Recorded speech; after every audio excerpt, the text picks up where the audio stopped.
yang sudah bergabung. Ada Ayah Aziz, ada Ayah Abu Hafid, Ayah Anggit, Ayah Bangkit, Dila, Bunda Zuria dan sebagainya. Ada juga Mbak Lia Amalia di sini. Ada Bunda Nur Aini, ada Bunda Widya Lestari juga, ada Zainal Asikin, Masya Allah. Ada Mbak Lina juga di sini. Selamat datang semuanya. Selamat berjumpa kembali bersama dengan Gazia Parenting. Semoga malam hari ini kita kembali bisa mengambil ilmu yang bermanfaat. Tentunya bersama dokter dan juga seorang inspirator Bunda Iva dan juga dokter Adit yang pada malam hari ini akan membawa suatu topik yang sangat penting bagi kehidupan keluarga, yang menjadi sesuatu yang penting untuk kita miliki sebagai bekal mendidik anak-anak di masa mendatang dan di masa ini juga sih. Baiklah, berhubung sudah pukul 19.32, marilah kita dalami pertemuan kita pada malam hari ini. Kita mulai dulu ya. Bismillahirrahmanirrahim. Assalamualaikum warahmatullahi wabarakatuh. Alhamdulillahirrahmanirrahim. Wabihi nasta'inu ala umuri dunya waddin. Wassalatu wassalamu ala asrofil anbiya wal mursalin. Sayyidina Muhammadin wa ala alihi wa ashabihi ajma'in amma ba'du. Alhamdulillah pada kesempatan malam hari ini Allah kembali pertemukan kita sehingga kita bisa berjumpa dalam season Zoom Parenting kali ini.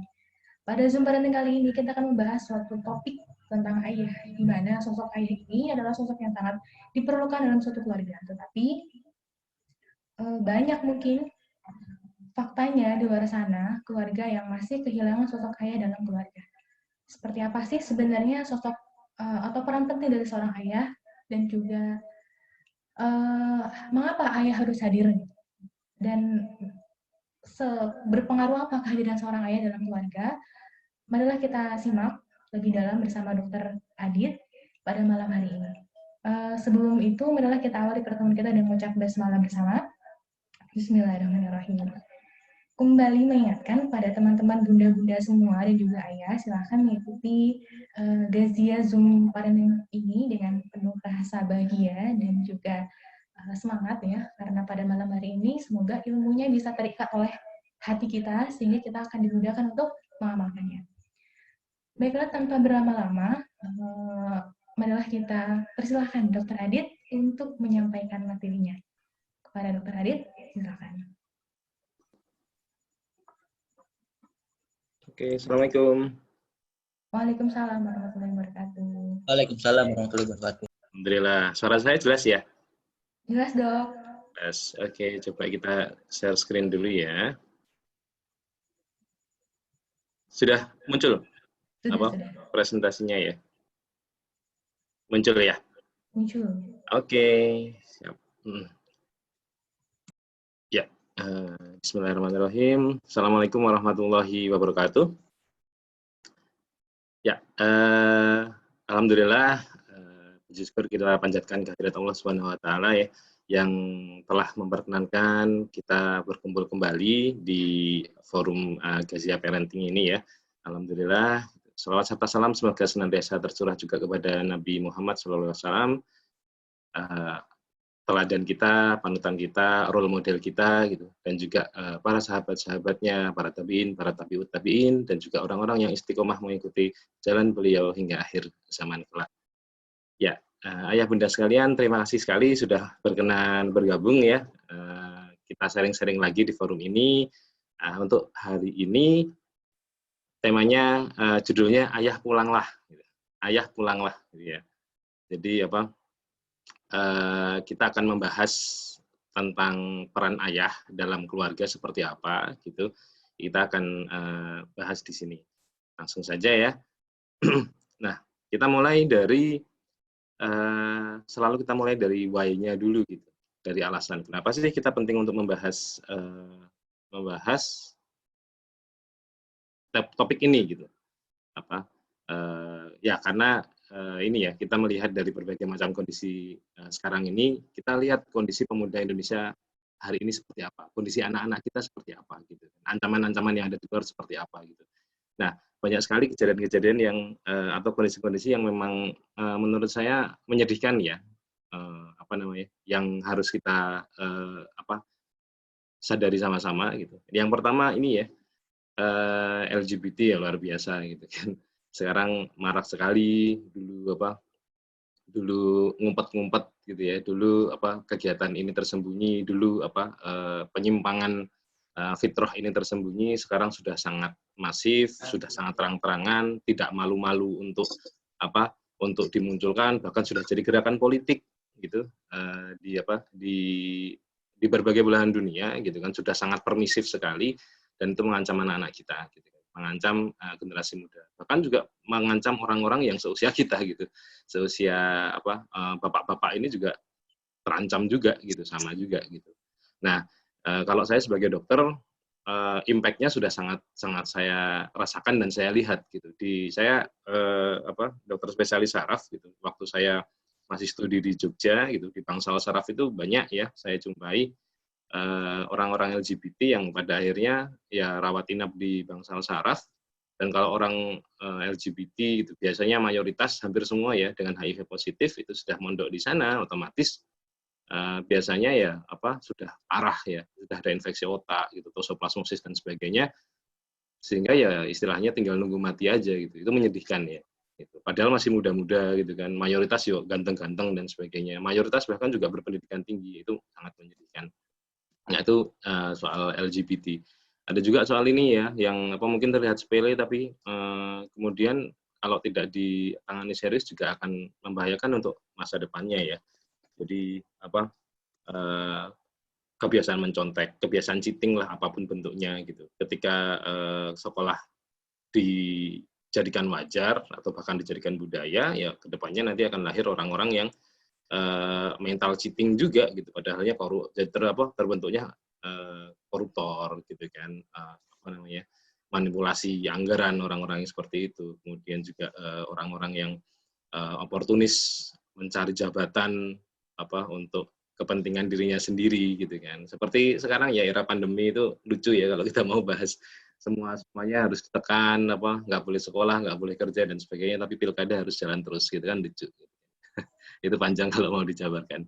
Nah ini juga kondisi lain di narkoba, kita bisa googling dimanapun sekarang luar biasa, semakin mengerikan penyebarannya gitu kan di mana-mana, belum lagi seks bebasnya gitu kan,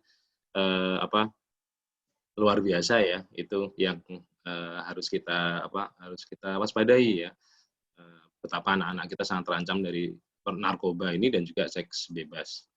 Terus kemudian juga tawuran gitu kan ya, jadi nggak jelas gitu kan, dari anak-anak muda sekarang itu nggak jelas, mulai dari yang sekedar nongkrong-nongkrong doang malam-malam di pinggir jalan gitu kan, sampai yang parah ya, merusak gitu, tawuran seperti ini kan, luar biasa gitu. Jadi ya inilah potret kecil ya dari apa yang terjadi pada anak-anak kita sekarang gitu kan. Nah, sebenarnya kenapa sih kok ini bisa terjadi gitu? Faktornya banyak. Cuma banyak kajian yang menyebutkan bahwa salah satu penyebab terbesarnya adalah ketiadaan seorang ayah dalam keluarga. Tidak adanya peran ayah dalam keluarga gitu. Ayahnya sih bisa jadi ada gitu, fisiknya ada gitu kan, bukan anak yang yatim ya. Cuma kemudian peran-peran vital seorang ayah itu yang hilang. Gitu. Itu yang kemudian harus kita pahami bersama-sama gitu, bahwa ya kalau mau memperbaiki kondisi yang carut-marut seperti ini ya salah satu solusi terbaiknya adalah membuat ayahnya pulang ke rumah gitu. Pulang nggak sekedar fisiknya saja di rumah, tapi juga ya mengembalikan peran-peran ayah di dalam keluarga gitu. Apa sih peran-peran ayah yang vital? Apa sih peran-peran ayah yang penting gitu? Nah, ini bisa dipotret juga di sekitar tahun 2015 sampai 2016 itu memang sedang kajian awal-awal tentang father hunger ya, tentang fatherless country, dan waktu itu mensosnya itu yang sekarang jadi gubernur Jatim ya, Ibu Khofifah itu bilang Indonesia itu negara ketiga yang fatherless gitu. Negara fatherless country peringkatnya 3 gitu kan. Ya seperti biasa Indonesia peringkatnya tinggi kalau dari hal-hal yang nggak bagus gitu. COVID-19 ini juga peringkat Indonesia tinggi dari berbagai macam hal-hal yang negatif ya. Gitu. Ya kita harus memperbaiki itu. Cuma ya sedihnya seperti itu ya di Indonesia. Nah, cuma begini, ini father hunger ini dari pembahasan yang hangat di sekitar tahun 2015 masih sampai sekarang juga tidak membaik, tapi ya justru malah lebih parah gitu ya. Itu yang harus kita menjadikan perhatian bersama-sama. Jangan sampai Indonesia seterusnya memang jadi benar-benar fatherless country gitu, karena memang berbahaya sekali efek-efeknya. Nanti teman-teman bisa coba googling, searching gitu kan, masukin keyword fatherless country, luar biasa impact-nya gitu. Apa yang terjadi pada anak-anak ketika dia tidak diasuh oleh seorang ayah atau peran ayah tidak optimal di dalam keluarganya. Nah, nanti kita juga akan bahas. Nah, pada akhirnya sekarang ini memang anak-anak sangat merindukan ayah ya. Ayah itu di mana? Satu sisi memang kerja terlalu lama gitu kan. Setelah kerja weekend harusnya libur, dia menekuni hobi terlalu sering gitu. Sekarang lagi musim goes gitu kan. Seharian hari Ahad gitu ya. Tadi misalnya seharian goes gitu kan sama teman-temannya gitu. Dengan dalih refreshing gitu setelah seminggu full bekerja, tapi ya anaknya rindu ayahnya gitu, ayah di mana. Tapi ada juga yang ayahnya juga di rumah terus gitu, di rumah aja tapi pegangannya gadget mulu gitu. Terus kemudian peran-peran keayahannya tidak muncul dalam keluarga. Nah, itu yang menyedihkan ya. Nanti kita akan bahas lebih lanjut. Sebenarnya apa sih peran-peran ayah yang vital dalam keluarga? Peran-peran ayah apa yang selama ini pada banyak keluarga itu hilang atau mungkin tidak optimal gitu ya. Nah, kita mulai dari yang pertama dulu ya. Kalau peran-peran ayah itu yang standar teman-teman tahu ya, ayah bunda tahu semua ya, mencari nafkah gitu kan, itu ya pasti gitu, itu common sense, ayah itu mencari nafkah. Tapi ternyata banyak sekali peran-peran ayah yang penting yang lainnya tidak teroptimalisasi. Yang pertama ini, ayah adalah sosok penanam iman dan akidah, ini yang paling penting gitu. Kalau kita lihat ya, saya mengikuti kajian-kajian dari Ustadz Adrian Nurusfi, sempat sering ngobrol bareng juga gitu. Ya, iman dan akidah itu memang domain utamanya ayah gitu. Kalau ayah nggak ada ya agak susah gitu untuk bunda kemudian membackup, karena memang beda ya. Kalau di dalam Al-Quran itu kita cari ya, kita kaji tentang parenting, pendidikan anak mostly itu ayah. Konteks-konteks dalam Al-Quran itu mostly ayah. Bunda itu hanya nggak ada separuhnya gitu, nggak ada seperempatnya gitu. Mayoritas ayah. Yang paling sering disebutkan surat Luqman ya, gitu, yang Luqman berkata pada anaknya ya bunayya la tusyrik billah gitu kan.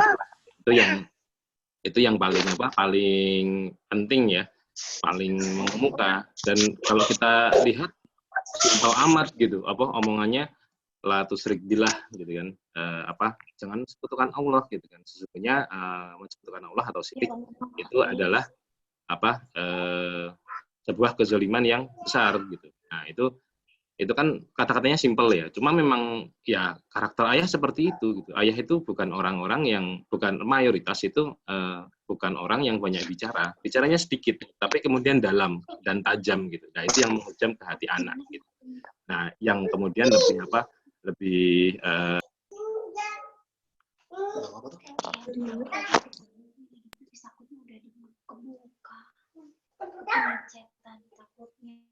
halo.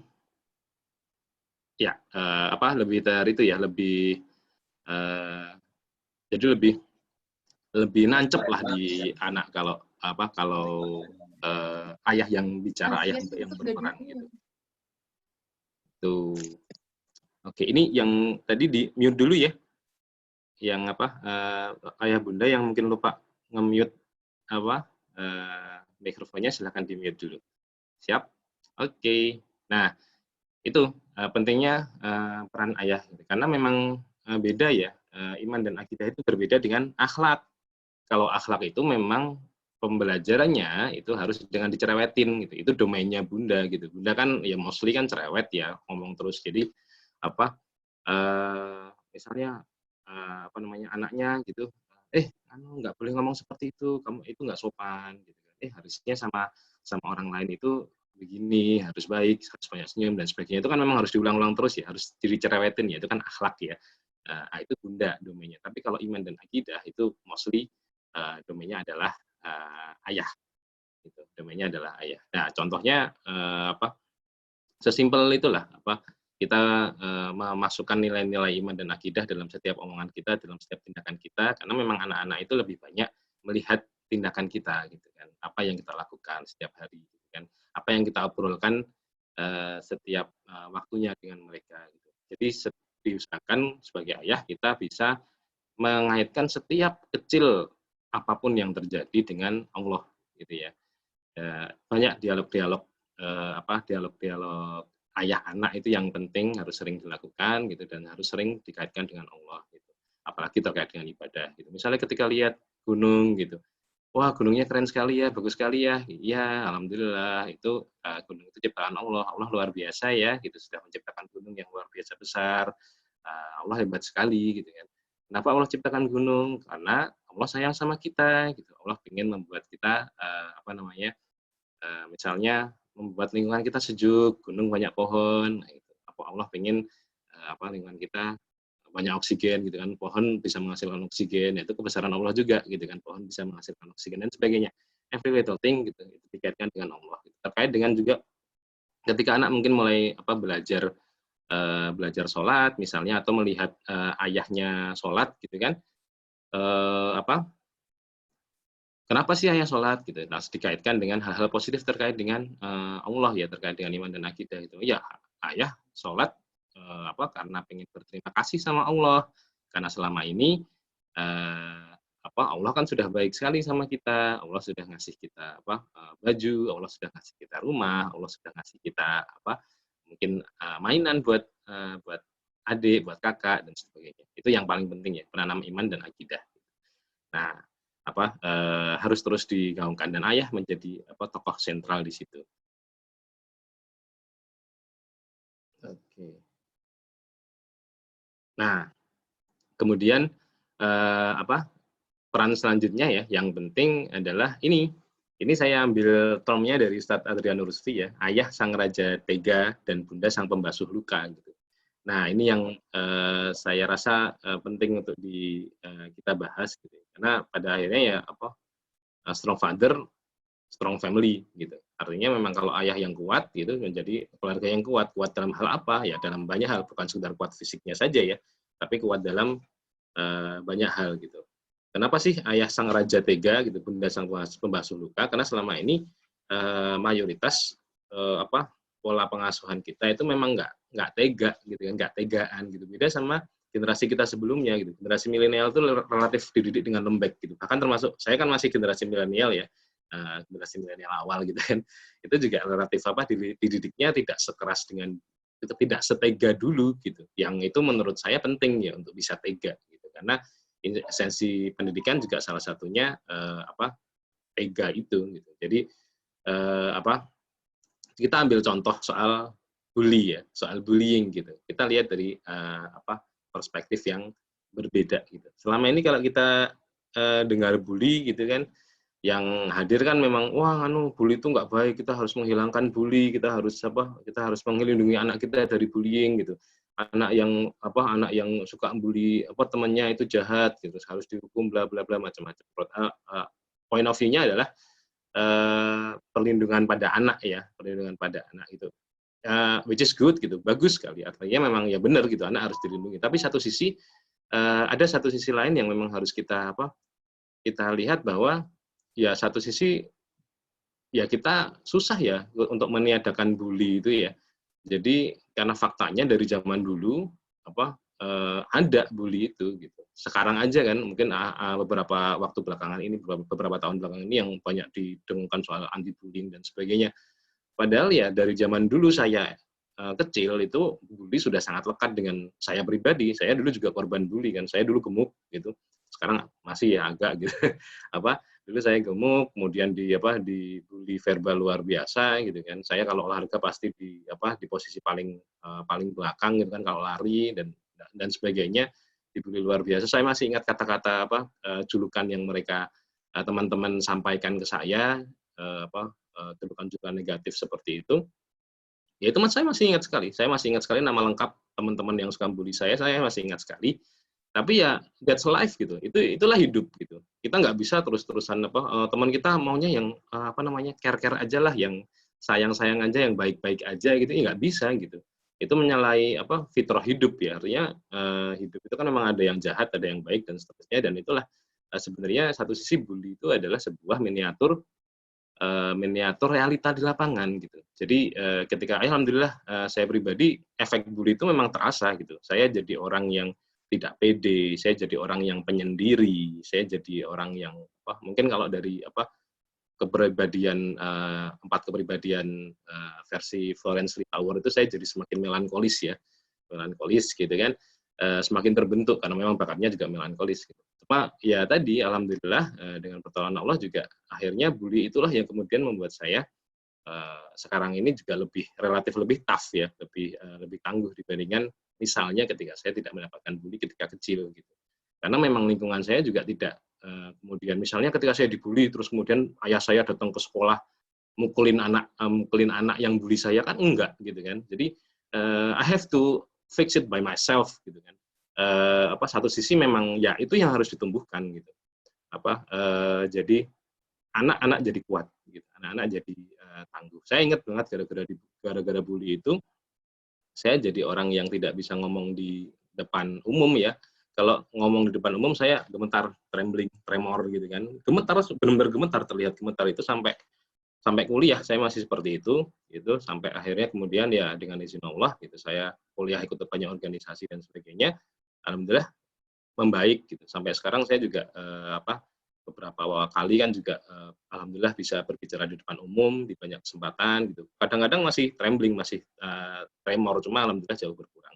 Dan salah satu mungkin forum ini juga adalah salah satu dari bagian rasa syukur saya, alhamdulillah saya sudah bisa relatif bisa ngomong di depan umum, tidak separah dulu waktu sekolah gitu ya. Nah ini bully ini satu sisi memang harus dicegah gitu kan, jangan sampai terjadi bullying di sekolah dimanapun, karena di bullying di kantor pun juga banyak, bullying di tempat di tetanggaan juga banyak gitu kan. Jadi cuma satu sisi adalah jangan dilupakan juga bahwa kita harus membuat anak kita tough, anak kita kuat gitu kan, dan itu peran ayah yang di situ yang ada gitu. Jadi misalnya anak mengeluh tadi aku misalnya diejek misalnya ya fisik, misalnya gendut sama si X gitu kan, sama si Wawan gitu misalnya gitu ya, ayah itu yang ya nggak masalah diejek gendut gitu kan, itu yang penting kan kamu tetap baik sama mereka gitu. Kalau memang dia misalnya mau ngajak berantem dan sebagainya gitu ya jangan diladenin. Tapi kalau memang dia kemudian dia memang kemudian mulai duluan, ya jangan takut-takut untuk melawan gitu kan. Kamu cowok gitu kan, kamu laki, kamu harus kuat gitu, kamu harus strong gitu. Itu yang latih ayah gitu. Kan lucu kalau bunda yang begitu gitu kan. Bunda itu ya tadi pembasuh luka tadi ya, harusnya misalnya kalau misalnya ada yang nakal sama kamu, didoain aja gitu kan, mudah-mudahan dia mendapat hidayah jadi nggak nakal lagi gitu kan. Kasihan juga mungkin dia nakal karena mungkin di rumah juga sering dimarahin ayahnya, jadi dia melampiaskan ke kamu gitu kan. Itu kan versi bunda ya, versi halusnya, versi lembutnya. Tapi satu sisi juga harus dibentuk ayah tadi, strong gitu kan, lawan gitu kan. Kamu dipukul sama temanmu, pukul balik gitu. Jadi itu yang harus dimunculkan. Kita tidak me-encourage anak untuk kemudian suka berantem, tidak gitu. Tapi perlindungan diri, kelaki-lakian gitu kan, maskulinitas itu yang harus dibentuk gitu. Bahkan pada anak perempuan pun juga ada presentasi sendiri untuk bisa maskulin ya gitu. Jadi laki-laki juga sama, ada sisi feminin yang harus dibentuk gitu ya. Feminin dalam arti apa? Bukan feminin dari gendernya, tapi sifat-sifat femininitas dan maskulinitas itu yang harus dibentuk pada masing-masing gender, dan dengan presentasi yang tentu saja berbeda. Tapi ya itu ketangguhan itu harus dibentuk. Itu ayah yang berperan gitu. Jadi ya tadi kalau ditonjok bales gitu kan, kalau dan sebagainya. Kalau misalnya kamu diejek parah dan sebagainya macam-macam gitu, kalau dia nantangin ya why not gitu. Lo jual gue beli, itu ayah gitu kan. Gitu. Mau lu nanti babak belur peduli amat, nanti di rumah bunda yang basuh lukanya gitu kan. Lu kenapa sih kok bonyok-bonyok gitu kan. Itu ya bunda yang membasuh luka gitu. Oh tadi berantem sama gini karena banyak ya kasus-kasus di mana anak berantem ternyata memang satu sisi positif, artinya begini. Ternyata dia berantem karena membela temannya yang misalnya juga dihajar gitu kan, dia membela kebenaran dan sebagainya gitu kan. Itu yang diapresiasi ya. Gitu. Jadi makanya ketika anak pulang misalnya dengan kondisi yang misalnya luka-luka atau apa, ya jangan buru-buru dimarahin, ditanyain dulu kenapa. Kecuali kalau memang dia tawuran gitu kan, nonsens gitu kan, ya itu memang wajib kita tegur, wajib kita marahi. Tapi beda ketika konteksnya tadi hal-hal yang baik seperti tadi gitu ya. Itu bully ya. Itu ayah yang berperan di sini. Ayah sang raja tega ya. Tega gitu kan sama anaknya, jangan aduh kasihan nanti anakku kalau anaknya dipukul sama temen, ayahnya yang muncul gitu mana tadi si Wawan tadi yang mukul anak saya gitu, sini gitu anaknya diseret dan sebagainya. No gitu. Itu kan jadi anak pengecut gitu kan. Jadi di masa depan dia tidak akan siap menghadapi realita hidup yang memang berat, yang memang tidak mudah gitu kan, tidak selalu menyenangkan. Hidup itu kan tidak semuanya penuh dengan bunga-bunga ya. Seringkali justru banyak duri-durinya yang kita hadapi realitanya di lapangan nanti gitu. Dan ya waktu masa kecil inilah saatnya anak untuk dikenalkan dengan realita seperti itu gitu. Dan dibentuk agar anak jadi strong gitu ya. Nah, pada akhirnya ayah harus bisa bilang seperti ini, life is tough sweetie gitu, but so are you gitu. Ya hidup itu memang begini, tapi kamu juga kuat gitu kan. Hidup itu memang berat, tapi ya kamu juga strong gitu, kamu bisa gitu kan. Jadi jangan sampai dilemahkan dengan kita proteksi mereka habis-habisan, mereka nggak boleh lecet, mereka nggak boleh luka, mereka nggak boleh mereka nggak boleh nangis, mereka nggak boleh tersinggung, mereka nggak boleh marah, mereka nggak boleh kecewa, no gitu. Mereka harus merasakan itu semua, mereka harus merasakan nyeri, mereka harus merasakan sakit, mereka harus merasakan kecewa, mereka harus merasakan kalah. Itu yang penting gitu. Jadi karena ya tadi gitu. Faktanya di lapangan seperti itu. Ketika dewasa seperti itu. Makanya dan ketika anak-anak tidak dididik jadi kuat gitu. Ya seterusnya dewasanya akan jadi orang-orang yang kerdil dan lemah gitu. Itu ya. Karena kalau kita lihat biografi orang-orang besar gitu yang kemudian juga berhasil membuat anaknya juga jadi besar, rata-rata begitu gitu. Tidak jadi begini, ada orang yang bilang dulu hidup saya sulit gitu kan, saya dari orang yang tidak berpunya gitu kan, makan saja susah, sekolah susah, nggak punya seragam, nggak punya sepatu, tapi kemudian saya terus belajar, saya semangat bekerja gitu kan, dan seterusnya sampai saya kemudian sukses. Sekarang saya jadi orang kaya raya, sukses, terpandang dan sebagainya gitu. Tapi cukup saya saja yang menderita, anak saya jangan. Gitu kan. Anak saya harus jangan sampai seperti saya, gitu kan. Anak saya harus terlindungi, anak saya harus nggak boleh susah, anak saya nggak boleh nggak boleh menangis dan sebagainya. Salah gitu. Karena justru ya jalan sukses orang itu ya dengan pain tadi, dengan nanah dan darah tadi gitu. Karena ketika anak kemudian kita lindungi, kita laminating ya, kita taruh anak dalam etalase kaca biar terlindungi tanpa tersentuh debu, ya dia jadi kerdil gitu. Dia jadi nggak akan sukses gitu. Makanya lucu ketika ada kalimat orang tua bilang, biar saya saja yang menderita, anak saya jangan, no gitu. Harusnya ya anak dilatih ditempa untuk juga sama-sama merasakan nyeri itu, sama-sama merasakan penderitaan itu agar sesukses kamu gitu kan, agar sesukses bapaknya gitu. Walaupun bapaknya sudah kaya, sudah mau ngasih iPhone sebulan ganti itu bisa gitu, tapi kan nggak begitu. Makanya juga banyak orang tua yang kami teladani ya, itu kalau anak minta sesuatu ya ada harganya gitu, you have to pay for it gitu, nggak langsung ya iPhone 12 Pro Max Lite nah sebagainya itu nyoh gitu kan, nih saya kasih gitu kan gitu, wes buat main ya nak ya gitu kan, buat selfie ya nak ya, biar kamu biar bisa catch up sama teman-teman, pergaulan teman-teman dan sebagainya gitu, no gitu. Tapi dia harus bayar gitu. Ada yang kemudian salah satu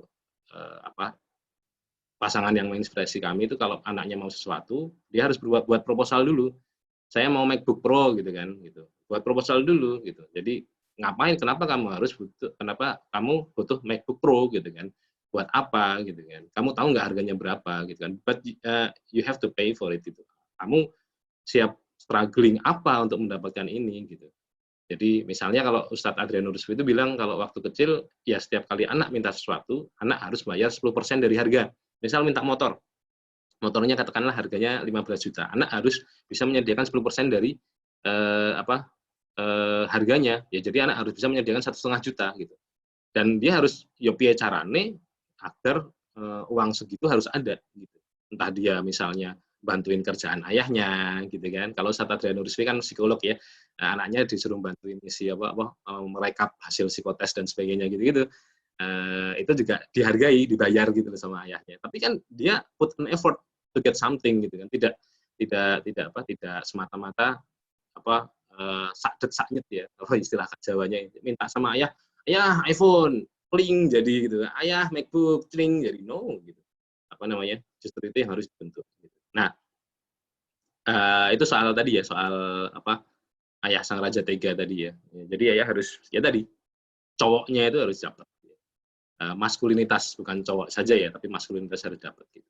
Nah, kemudian peran selanjutnya yang mungkin sudah banyak dibahas di sharing session yang kemarin ya, yang kedua ya, bahwa ayah itu adalah man of mission, ya orang yang benar-benar bisa menggenggam misi dalam keluarga, man of vision gitu. Kemudian man of value gitu. Orang-orang yang kemudian setia dengan misi, visi dan nilai dalam keluarganya. Jadi dan itu terus disounding dengan kepada keluarganya ya. Apa sih misinya keluarga ini gitu kan? Apa sih peran keluarga yang kami inginkan untuk bisa bermanfaat ke masyarakat secara umum. Peran keluarga kita apa gitu kan? Peran masing-masing orang dalam keluarga itu apa? Visinya apa sih?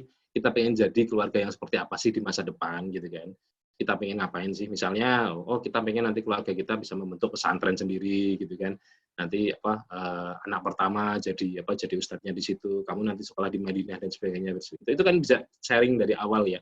Bisa jadi anak nanti nggak cocok dan sebagainya, nggak masalah, tapi bahwa ada cita-cita di depan dan cita-cita itu mulia gitu.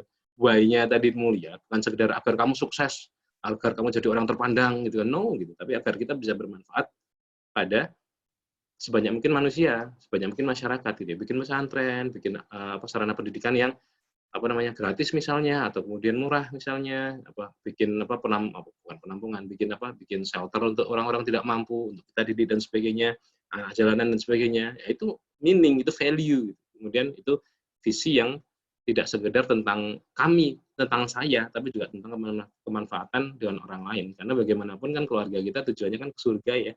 Nah, yang kebermanfaatan kepada orang lain itu adalah tiket surga yang ya relatif kita pay sekali tapi kemudian kita bisa dapat banyak ya, multiplikasi ya, kayak MLM gitu. Value keluarga juga jelas gitu. Keluarga kita nggak gini nih. Keluarga pria Hita itu misalnya nggak ada kok ceritanya kok misalnya ngerokok gitu misalnya. Itu value sederhana, atau misalnya nggak ada kok keluarga kita kok kemudian melakukan hal-hal yang berlawanan dengan value-value kita sebagai keluarga. Itu yang ayah yang jadi penggenggamnya gitu, yang jadi hakim garis istilahnya ya, biar kamu tetap inline dalam value kita gitu sebagai keluarga. Nah, kemudian yang selanjutnya adalah peran ayah yang sering hilang adalah pendidik ego dan individualitas. Nah, ini penting sekali gitu kan. Selama ini kalau versi Bunda itu kan ya tadi ya, yang halus-halus akhlak dan sebagainya. Kalau misalnya di sekolah gitu, yang baik-baik sama teman-temanmu gitu. Kalau ada makanan sharing gitu kan, saling berbagi. That's which is good gitu kan. Tapi kemudian juga ada satu sisi yang harus dimunculkan, dan itu peran ayah mendidik ego. Anak itu harus berani bilang tidak, harus berani berbeda, harus berani punya prinsip sendiri gitu kan. Nggak harus sama dengan teman-temannya gitu. Nggak masalah bajuku merah gitu, teman-temanku kuning semua, nggak masalah, that's me, it is me gitu kan. Itu nggak masalah kan teman-temanku ngerokok, aku enggak. Ya, yang jadi masalah adalah ketika ayah tidak hadir, ego itu tidak terbentuk, individualitas itu tidak terbentuk gitu kan. Karena apa gitu? Ya tadi anak-anak jadi sosialitasnya terlalu tinggi, individualitasnya rendah gitu. Jadi teman-temannya ngapain dia ikut, teman-temannya ngerokok dia ikut, teman-temannya nakal apalah gitu, mencuri mangga di rumah tetangga dia ikut, semata-mata karena ya biar bareng-bareng sama teman, biar nggak dikucilkan sama teman. Itu kan salah ya. Artinya yang paling penting adalah value-nya apa gitu. Dan ketika saya harus berbeda, nggak masalah, itu ayah yang menekankan gitu. Nggak masalah kok nak, kamu apa namanya, kamu apa pakai apa ya tadilah pakai baju merah sementara teman-teman pakai baju kuning sementara itu diperbolehkan, selama itu diperbolehkan gitu kan, nggak masalah gitu. Itu karaktermu gitu. Berbeda itu tidak masalah gitu. Karena mayoritas ya tadi masalah-masalah remaja kemudian bahkan orang dewasa ke depan adalah tidak bisa berkata tidak, tidak bisa berkata tidak. Yes man gitu kan. Jadi semuanya yes yes yes yes, tidak bisa berkata tidak punya pendirian gitu. Tidak berani berbeda itu berbahaya gitu. Karena mayoritas tadi ya pengguna narkoba, yang seks bebas, yang minum-minum miras, yang sukanya clubbing, awalnya itu yes man gitu. Artinya oh teman-temanku begitu. Saya ingat dulu ingat kelas 6 SD hampir semua anak semua anak sih mayoritas anak yang terutama anak-anak yang stratanya tinggi ya, anak-anak populer di dalam kelas 6 SD itu ngerokok semua, bahkan ada perempuan yang ngerokok kelas 6 SD saya ya itu semuanya ngerokok dan apa namanya ya kalau mau keren kayak gue anak-anak yang high class tadi ya ngerokok lah gitu.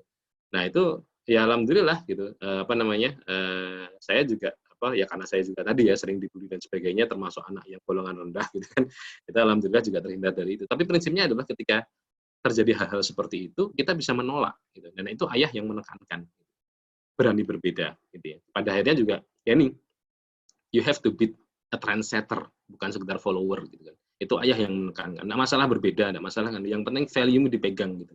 Nggak masalah yang lain bolos sholat, yang penting kamu tetap sholat itu penting gitu kan. Nggak masalah yang lain-lain bolos gitu. Tapi kamu tetap misalnya kalau memang penting gitu ya kamu nggak boleh bolos dan sebagainya. Seperti itulah value-value yang dipegang, nggak masalah berbeda.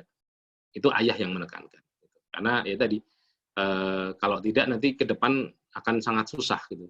Orang jadi mudah kena narkoba, kena seks bebas, kena LGBT bahkan karena yes man tadi gitu. Jangan mau ketika kita dipaksa sesuatu ya jangan. Nah, terus satu sisi ini yang saya ingat, jangan pernah takut untuk berkonflik. Ya tadi ya salah satu termnya gitu. Jadi mayoritas yes man itu karena aku disuruh begini nih padahal itu nggak sesuai sama nuraniku gitu kan, atau mungkin saya sebenarnya punya hal lain yang misalnya diajak ngapain sama teman-teman tapi sebenarnya saya punya hal lain yang lebih penting dilakukan, tapi karena enggak takut untuk berkonflik, takut dijauhi teman, takut mungkin malah dimarahin teman, akhirnya yes man tadi gitu. Tapi jangan pernah takut untuk berkonflik selama kamu benar gitu. Jadi itu laki banget, cowok banget, itu yang harus ditekankan pada oleh seorang ayah pada anak-anaknya gitu ya. Nah terus kemudian peran yang selanjutnya adalah ayah sang konsultan pendidikan gitu ya. Selama ini kan mayoritas yang kalau ada forum parenting gitu yang isinya kan ibu-ibu semua ya. Saya juga banyak ikut forum parenting itu mungkin saya sendiri yang cowok gitu atau mungkin beberapa orang yang cowok gitu. Jadi sering dipanggilnya banbun gitu kan. Jangan ya forumnya yang ya padahal jelas tertulis di WhatsApp saya, namanya saya Aditya Putra gitu kan, Putra gitu kan cowok. Cuma ya tadi mayoritas seperti itu karena memang ya seolah-olah parenting ini cuma konsumsi ibu-ibu gitu. Padahal yang lebih penting itu ayah. Ayah itu yang ditanya besok di akhirat. Anakmu tuh ngapain aja? Yang tanya itu ayah bukan ibu. Gitu. Yang bertanggung jawab itu ayah. Gitu. Jadi ketika ayah abai dengan parenting, dengan pendidikan anak, masya Allah ya, subhanallah itu sebuah kesalahan besar menurut saya ya.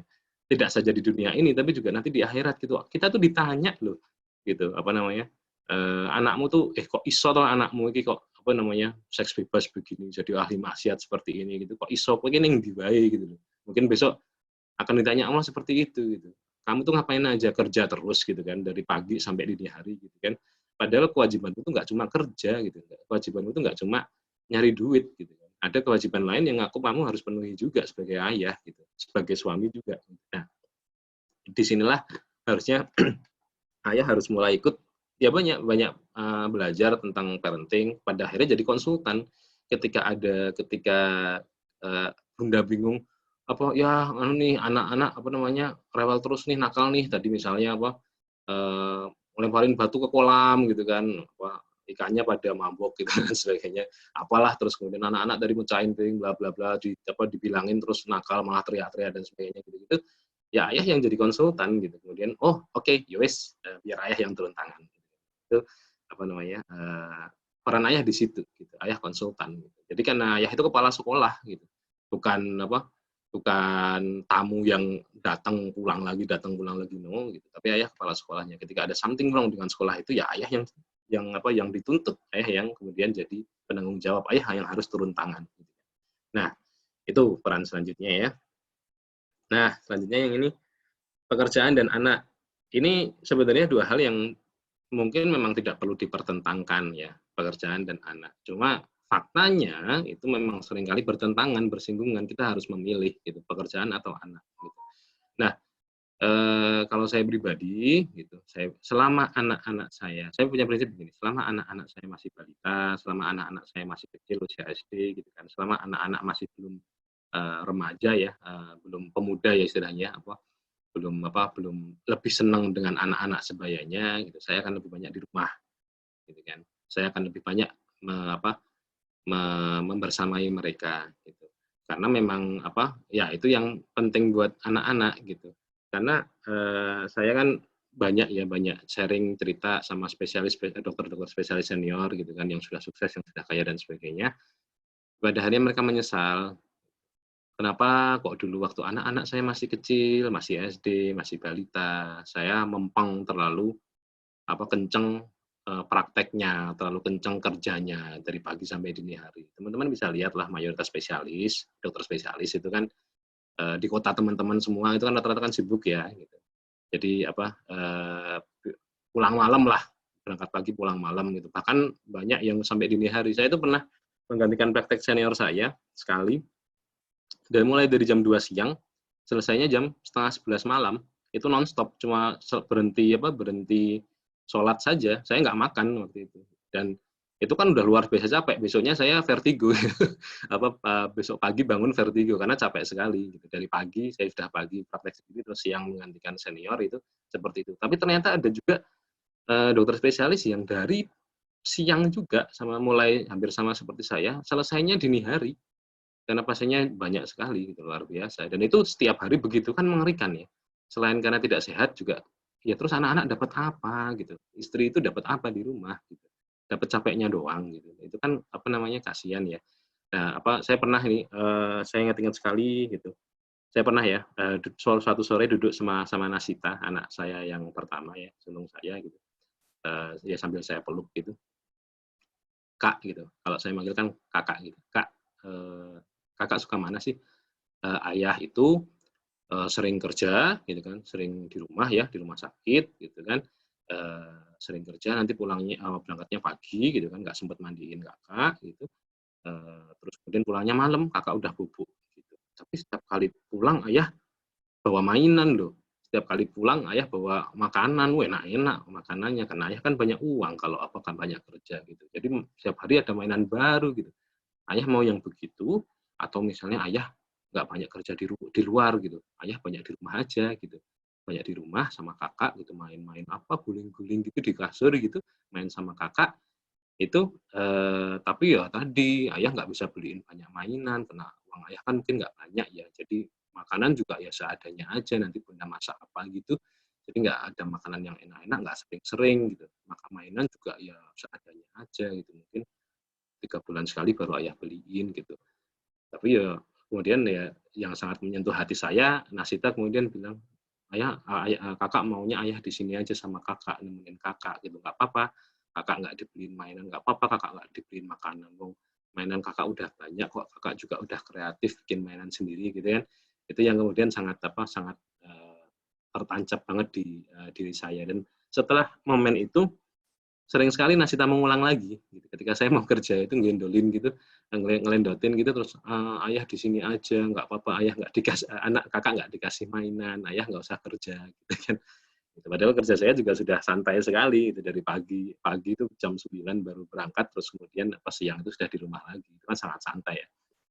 Itu cuma ya masih itu intinya berulang kali kakak ulang lagi gitu, ayah di rumah saja, nemenin kakak main, nemenin kakak baca dan sebagainya. Ya karena memang tadi itu yang penting bagi anak gitu ya, bukan mainan mahal darimu, bukan gadget mahal darimu, bukan makanan enak-enak darimu, tapi waktumu gitu ya. Nih, your time, your attention, and your appreciation mean the words to your kids.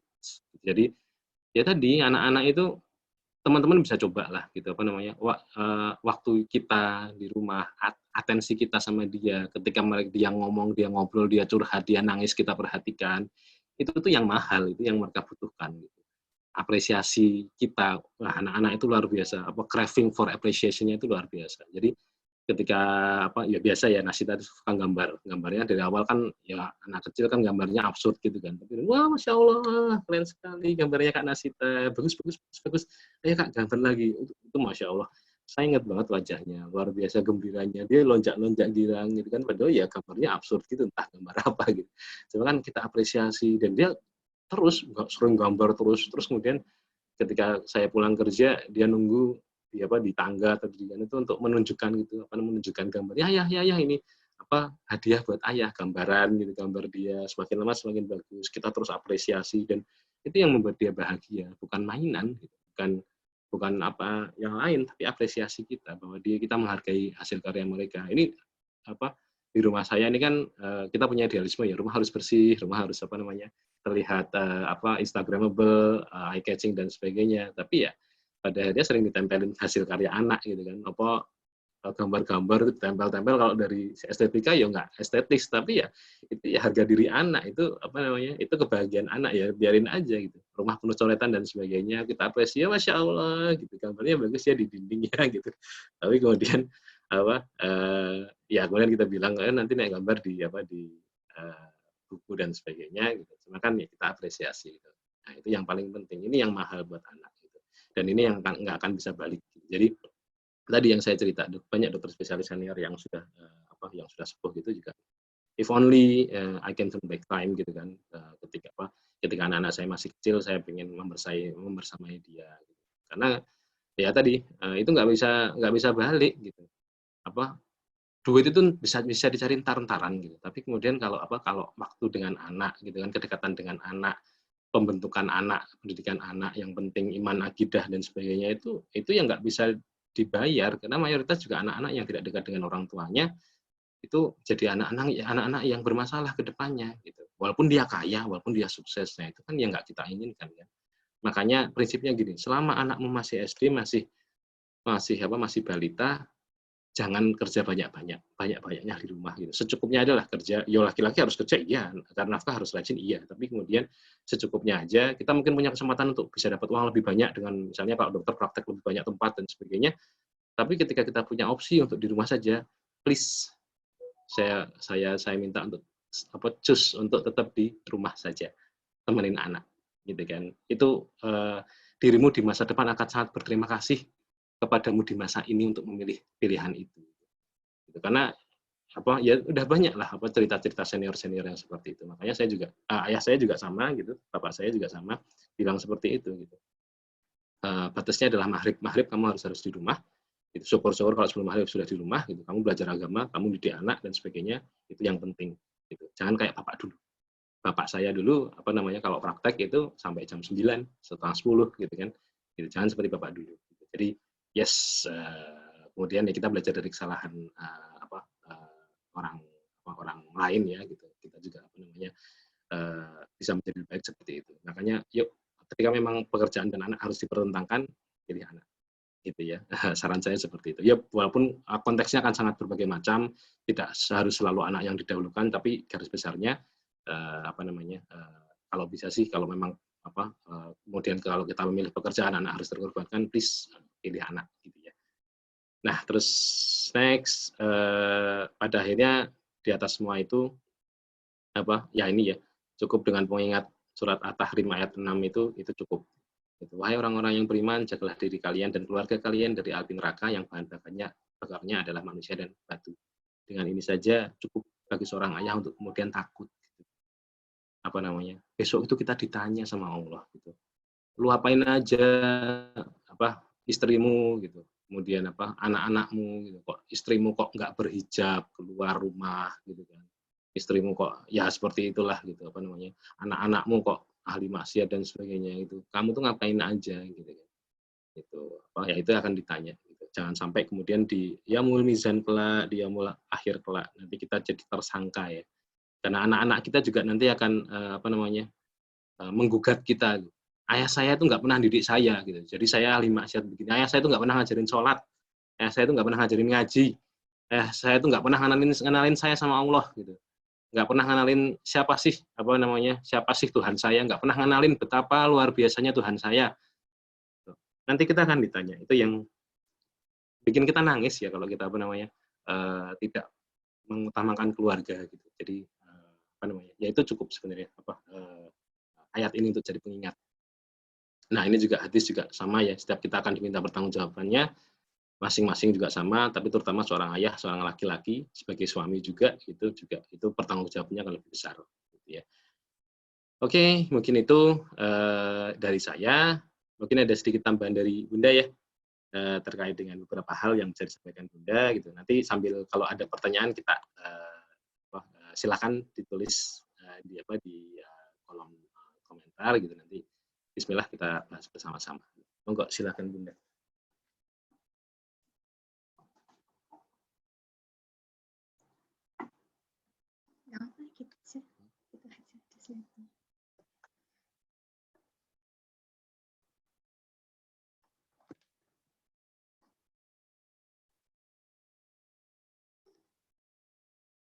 Ya, saya lanjutnya ya Bunda. Jadi sedikit menambahkan saja dari apa yang disampaikan oleh Ayah Adit begitu ya. Yang pertama, mengapa sih peran menanamkan tauhid itu ada di pundak ayah? Kenapa nggak di pundak Bunda begitu ya? Kita bisa melihat gitu ya bahwa dari banyak sekali kisah tentang ayah dan anak yang ada di dalam Al-Quran, ternyata ayahlah yang paling banyak disebutkan. Ada banyak di sini ya. Saya contohkan yang pertama adalah kisah dari Quran surat Luqman, di mana di sana dikisahkan seorang ayah bernama Luqmanul Hakim begitu ya, mengajarkan tauhid kepada anaknya. Ya bunaya la tusyrik billah.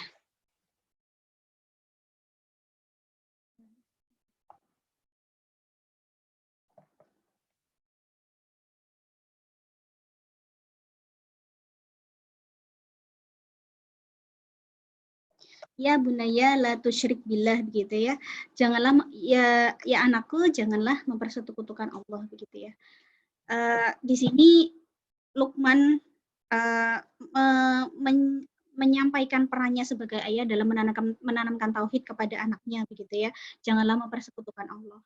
Kemudian kita bisa melihat di Quran surah Ibrahim begitu ya, bagaimana kisah Nabi Ibrahim dan Nabi Ismail, di mana bagaimana seorang ayah itu menanamkan kesabaran kepada istri dan anaknya untuk menjalankan perintah Allah begitu ya, meminta Hajar untuk tegar dan meminta Ismail untuk bersabar dari apa yang diperintahkan oleh Allah.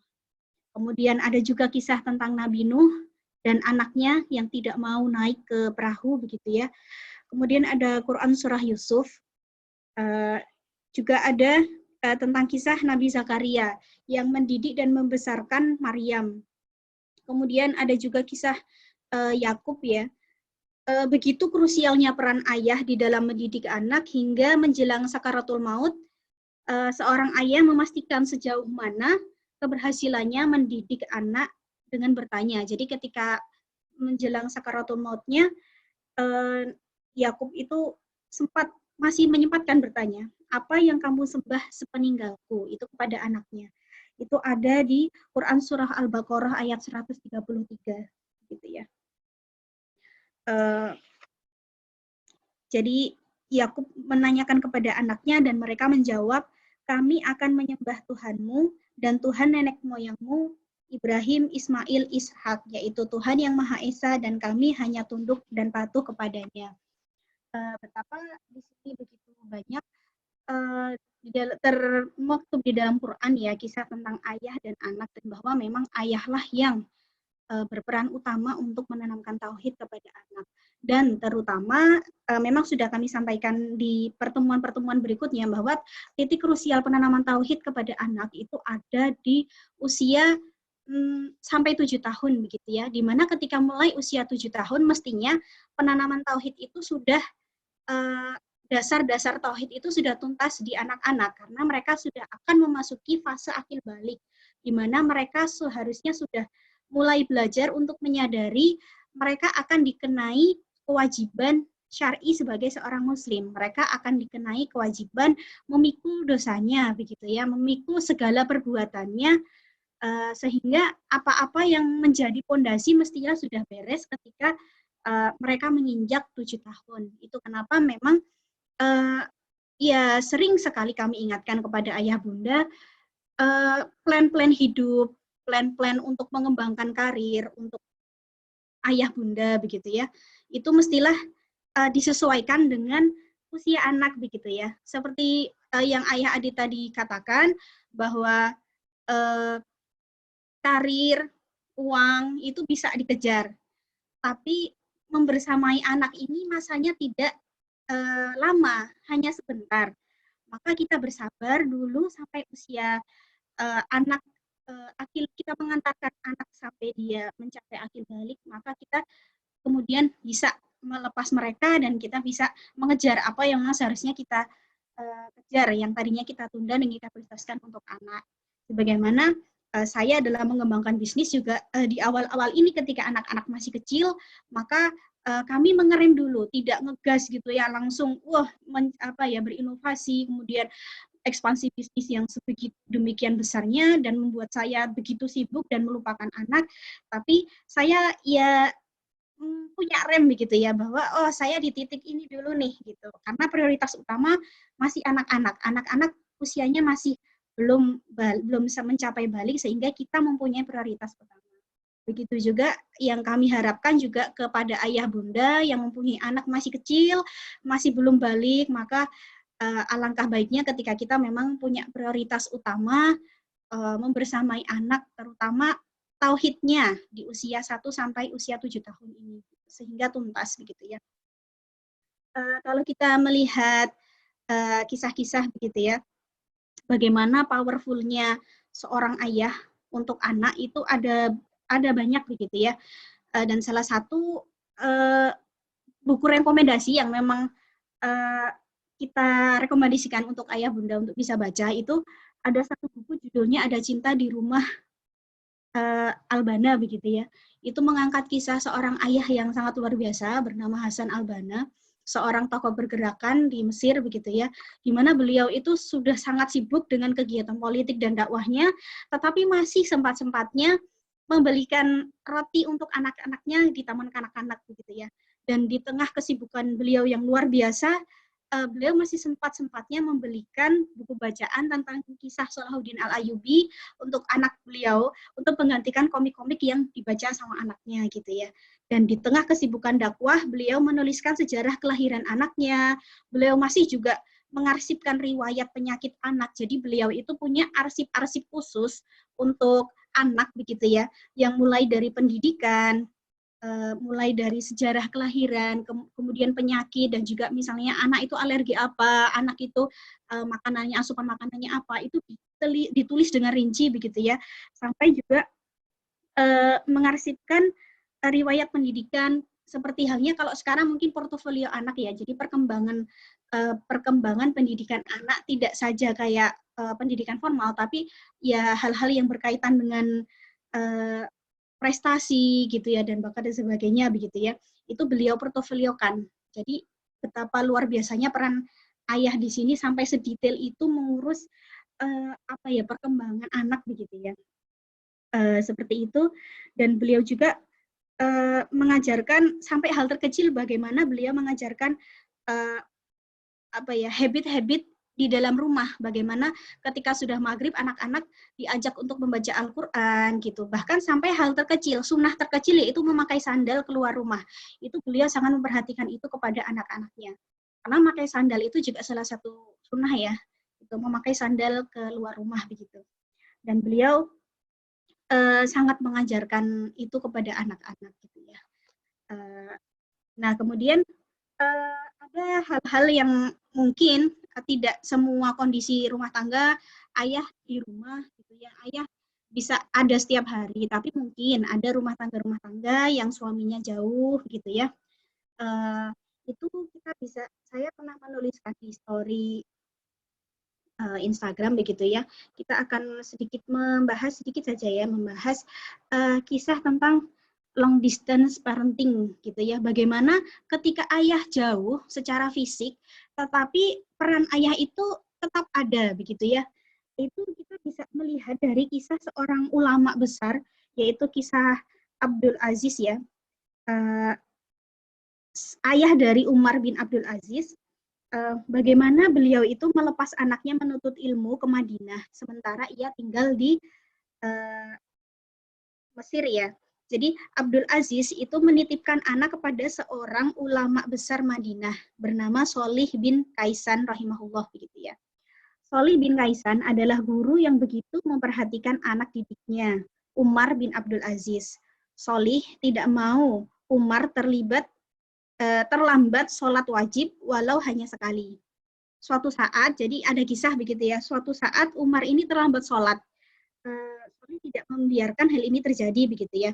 Sholih bertanya, kenapa Umar terlambat sholat begitu ya. Ternyata Umar terlambat sholat itu karena sibuk merapikan rambutnya begitu ya. Maka apa yang dilakukan oleh ayahnya nih? Maka yang dilakukan gurunya adalah gurunya melaporkan. Jadi Sholih bin Kaisan ini melapor kepada ayahnya, kepada Abdul Aziz di Mesir. Kalau anaknya itu telat sholat karena merapikan rambut. Maka apa yang diminta oleh Abdul Aziz kepada gurunya nih, kepada Sholih bin Kaisan. Ayah Umar bin Abdul Aziz meminta gurunya untuk menggunduli rambut Umar bin Abdul Aziz agar dia tidak telat lagi sholatnya. Di sini kita apa yang bisa kita pelajari gitu ya. Yang pertama, ketika ayah jauh dari anak begitu ya, titipkan anak kepada yang layak, kepada yang amanah. Nah, di sini jika ayah berjauhan pekerjaannya gitu ya, atau anak menuntut ilmu di tempat lain, maka ayah tidak boleh asal meninggalkan anak. Maka ayah haruslah mencari orang yang amanah, serta mengerti harus berbuat apa dalam menjaga anak begitu ya. Dalam cerita ini ada yang keskip ketika Abdul Aziz mendapat tugas menjadi gubernur Mesir dan skenarionya dia pergi dulu. Baru istrinya dan anak menyusul, tetapi kemudian istrinya sendiri yang menyusul ke Mesir. Nah, bagaimana dengan Umar bin Abdul Aziz? Ia ditinggal di Madinah agar atas permintaan Abdullah bin Umar bin Khattab sebagai paman Umar bin Abdul Aziz dari jalur ibunya. Ayahnya mengirim 1.000 dinar setiap bulannya untuk memenuhi kebutuhannya. Semenjak itulah Umar hidup di lingkungan keluarga besar keturunan Umar bin Khattab sebelum berguru pada Sholih bin Kaisan. Jadi anak harus hidup di tangan orang yang berfungsi sebagai ayahnya. Untuk kasus anak yatim, maka paman juga bisa menjadi figur bagi ayah, figur ayah bagi anak begitu ya. Jadi berikan guru yang berperan sebagai ayah dan juga sebagai guru. Di sini jelas sekali bagaimana Umar bin Abdul Aziz dididik oleh Sholih bin Kaisan. Sebagai orang tua, hendaklah kita memperhatikan kepada siapa anak kita berguru. Bukan hanya guru yang menyampaikan materi belajar semata, tetapi guru yang dapat membimbing serta meluruskan anak. Guru yang memperhatikan aspek-aspek spiritual anak dan juga guru yang menjadi partner orang tua dalam mendidik anak. Jadi bagaimana kita di sini diajarkan ketika anak jauh maka titipkan anak kepada orang yang tepat, dan ketika anak yatim maka dia tidak boleh kehilangan kekosongan peran ayah di situ. Kalau atau misalnya kasusnya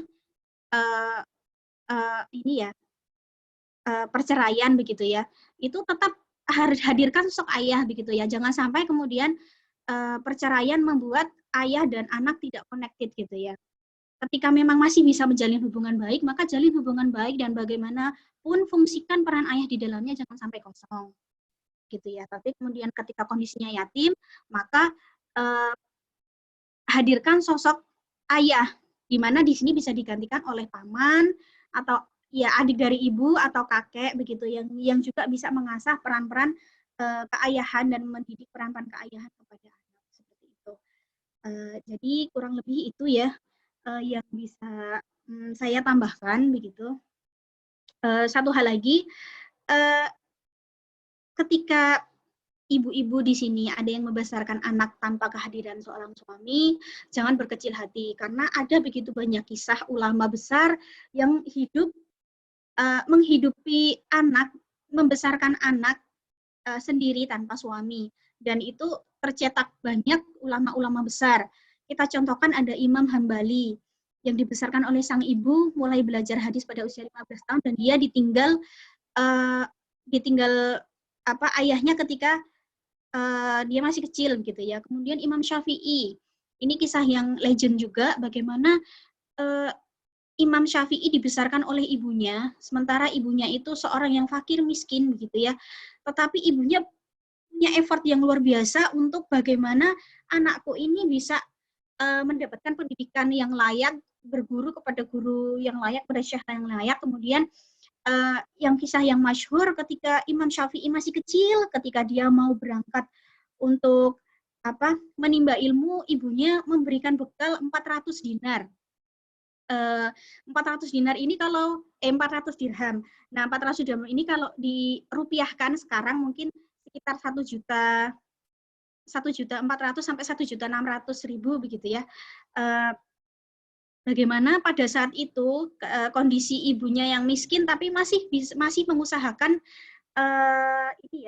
mengusahakan agar anaknya mendapatkan pendidikan yang layak.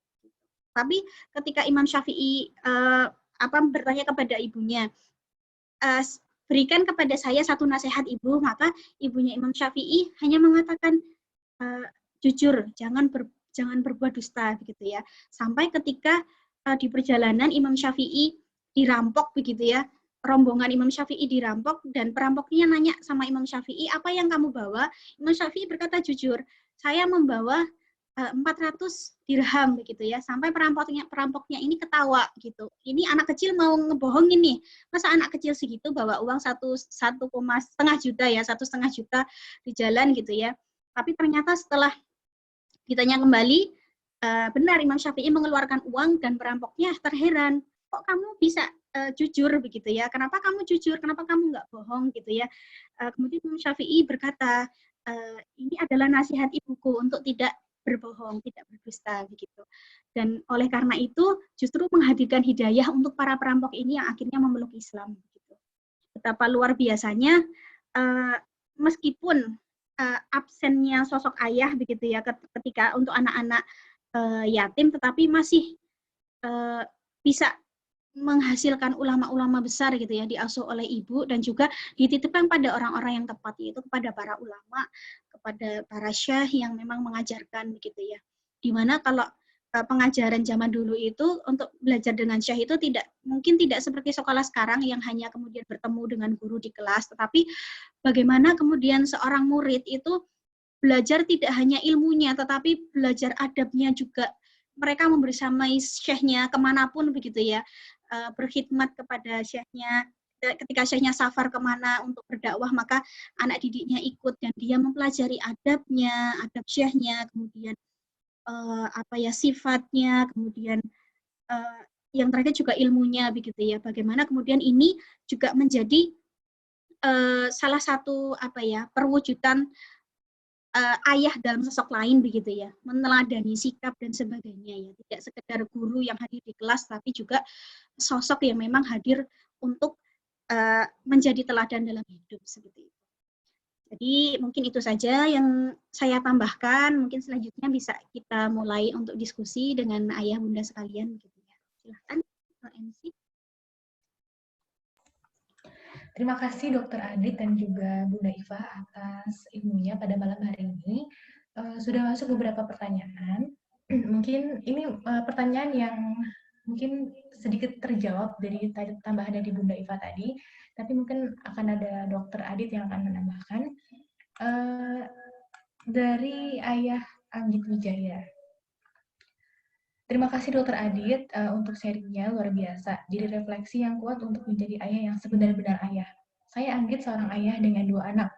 Saat ini, karena pandemi, kami harus berjarak antara Jogja dan Bali sejak Februari yang lalu. Bahkan anak kedua lahir hingga saat ini usia 5 bulan belum bertemu ayahnya secara nyata. Bagaimana cara menghadirkan sosok ayah saat kita berjauhan seperti saat ini, Dok? Terima kasih. Ya, Bunda dulu, Bunda. Ya. Ini sebenarnya tadi sedikit terjawab ya dari yang diskusi yang saya sampaikan. Ketika ayah jauh, bisa dihadirkan peran ayah dengan kalau bisa menggunakan teknologi. Kalau masih baby mungkin belum ya, tapi suara itu masih bisa gitu. Jadi bagaimana tetap komunikasi jalan gitu. Kalau bisa, kalau anak sudah tahu video call, maka video call.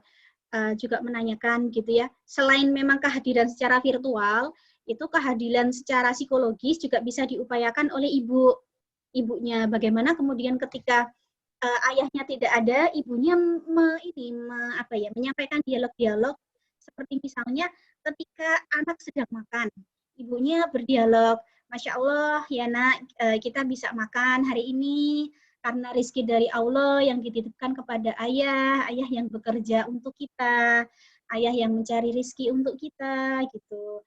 Jadi memang yang menghadirkan dialog-dialog yang menyertakan ayah di dalamnya itu bisa diupayakan oleh Bunda begitu ya. Selain juga kehadiran virtual seperti itu. Mungkin ayah.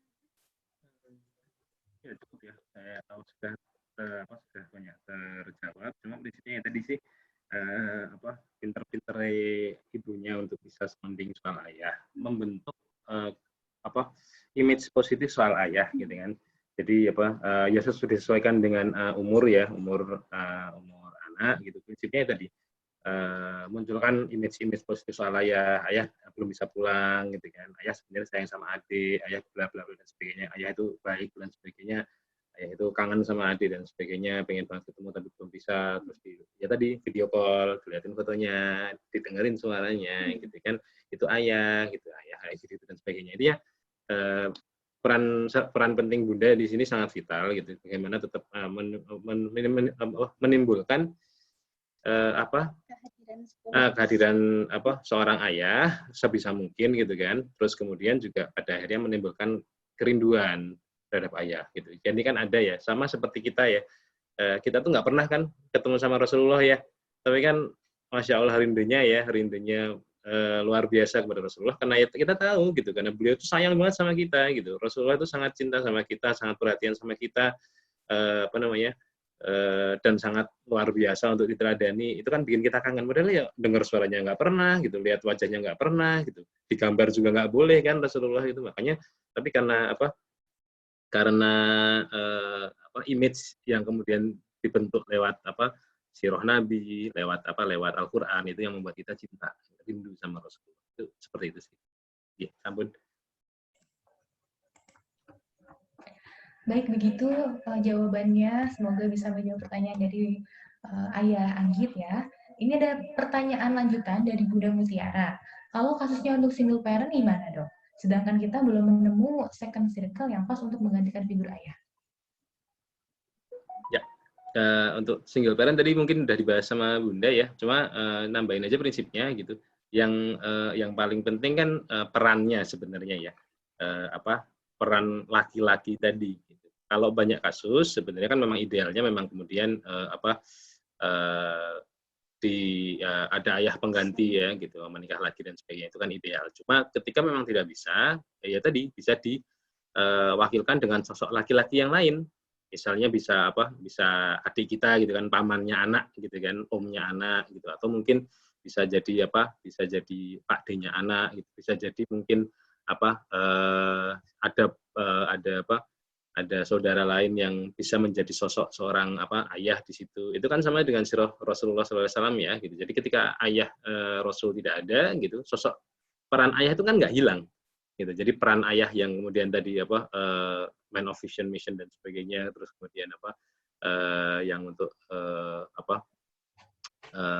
peran-peran yang tadi sudah disebutkan itu kan kemudian pindah ke kakek ya, ke kakek, habis itu kakek meninggal, kemudian peran ayah itu pindah ke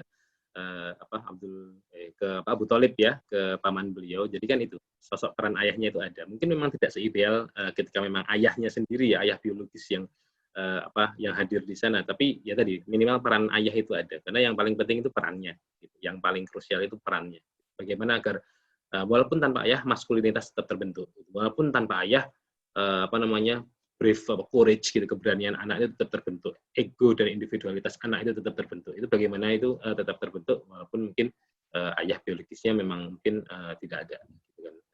Mungkin gitu. Bunda ada teman? Iya, ini tadi ditanyakan ketika memang sosok pengganti ini juga nggak ada gitu ya. Kalau memang sosok pengganti yang memang dari kerabat dekat nggak ada, dan juga absennya memang ayah kandung memang benar-benar tidak bisa gitu ya, itu ya mau nggak mau memang ibu juga ini jadi memang memerankan sisi maskulinitas juga gitu. Tapi memang capek ya gitu, dan memang kurang ideal gitu ketika ibu memerankan dua ya peran maskulin dan peran feminin, karena memang nanti akan agak berbenturan. Ibu jadi cenderung lebih tegas gitu ya, dan ya beberapa hal yang memang sifatnya maskulin memang harus di ini ya gitu ya. Karena satu sisi kalau Bunda jadi maskulin itu akan menggerus fitrah Iya. femininitasnya Bunda sendiri gitu Iya, kan. betul. Itu bertentangan dengan ya fitrahnya gitu. Bisa sih bisa, kok perempuan itu kan luar biasa. Cuma ya tadi kasihan gitu. Price-nya itu too expensive gitu. Iya. Jadi mungkin salah satu jalan keluarnya sebagaimana yang dilakukan oleh beberapa ibunda para ulama gitu ya, termasuk ibunda Imam Syafi'i, ya memang diserahkan kepada ya guru yang tepat gitu ya. Kalau Imam Syafi'i dititipkan kepada belajar kepada syekh, maka ya anak bisa ini untuk belajar kepada orang yang kepada ya sekolah yang tepat gitu ya, kepada mungkin di pesantrenkan yang tepat gitu ya. Kalau memang usianya sudah mencukupi begitu ya, dititipkan ke pesantren untuk belajar dengan ulama begitu, belajar dengan kiai begitu ya, dengan ustadz begitu, agar juga mendapatkan sosok ayah gitu. Atau kalau misalnya masih kecil, kalau misalnya bersekolah juga mungkin bisa diusahakan memilih sekolah yang ada guru laki-lakinya gitu ya, dan nanti bisa didekatkan dengan guru laki-lakinya gitu, agar memang dia itu mendapat visual sosok ayah gitu, visual sosok laki-laki yang bisa dia lihat begitu. Jadi memang peran ya sehingga apa ya kayak ini maskulinitas gitu ya itu terbentuk karena dia melihat secara visual gitu ya. Oh iya sosok laki-laki dewasa gitu yang yang seperti itu gitu. Itu sih. Mungkin begitu yang bisa kami sampaikan begitu ya. Baik, terima kasih atas jawabannya Bunda dan juga Ayah. Ini ada pertanyaan masuk lagi dari Bunda Nipta. Bagaimana jika seorang ayah terlambat menyadari peran penanaman tauhid kepada anak? Anaknya sudah lebih dari 7 tahun, baru ayahnya menyadari hal tersebut.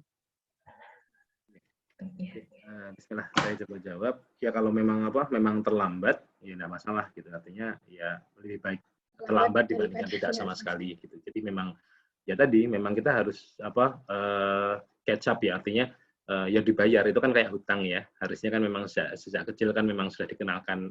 Jadi peran ayah itu membentuk imaji positif tentang Allah gitu. Allah itu baik loh, Allah itu maha besar, Allah itu keren banget lah gitu kan, bisa menciptakan ini dan sebagainya. Allah itu sayang banget sama kita, Allah itu kaya gitu. Jadi kakak kalau mau minta apa-apa ya minta sama Allah gitu. Mau minta apa? Mau minta robot yang besar gitu kan, mau minta istana putri gitu. Allah bisa, kecil buat Allah gitu, minta sama Allah gitu. Jadi itu imaji-imaji positif yang dihadirkan ke anak. Jangan yang Allah itu suka menghukum loh gitu. Oh, Allah tuh nggak suka kalau kakak kakak makannya berjajaran gitu kan, neraka loh gitu. Itu jangan gitu. Jadi kan jangan yang begitu gitu. Allah itu ya gitu-gitulah. Image-nya kan positif. Itu yang ayah harus tekankan.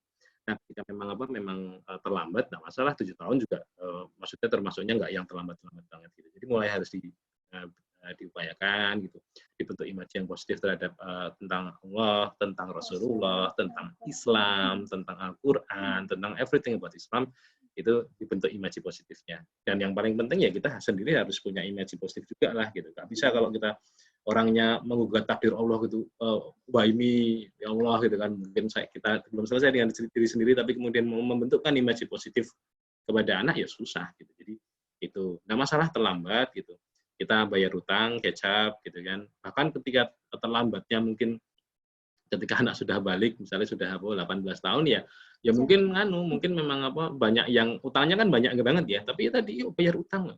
Allah tahu kok insya Allah ketika kita sadar dapat hidayahnya mungkin sudah lama gitu kan.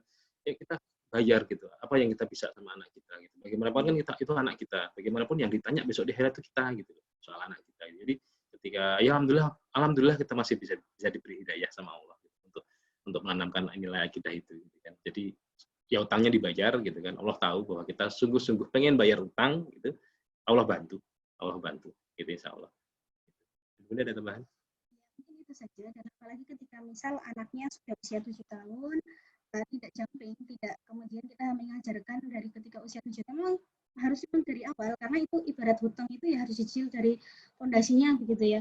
Memang harus beres di bagian bawah dulu, tentang Allah dulu, tentang Rasul dulu, memunculkan imaji positif dulu gitu, baru kemudian tahap-tahap dia tingkatkan kepada hal-hal tauhid yang akan nanti apa ya, arahnya kepada ibadah begitu ya, ketika dia sudah siap untuk dikenai ibadah wajib gitu ya, ketika dia sudah ketika nanti dia difahamkan bahwa segala perbuatannya sudah segala risiko perbuatan sudah dia sendiri yang menanggung. Nah, itu ada tahapannya gitu ya. Nah, ketika memang terlewati fase itu, memang ya harus dari awal dulu gitu, enggak langsung loncat sholat wajib apa gitu, enggak, memang dari awal lah, benar-benar di awal dirunut lagi gitu. Sudah beres belum tentang ketauhidannya kepada Allah, imaji positif yang terbentuk sudah atau belum gitu.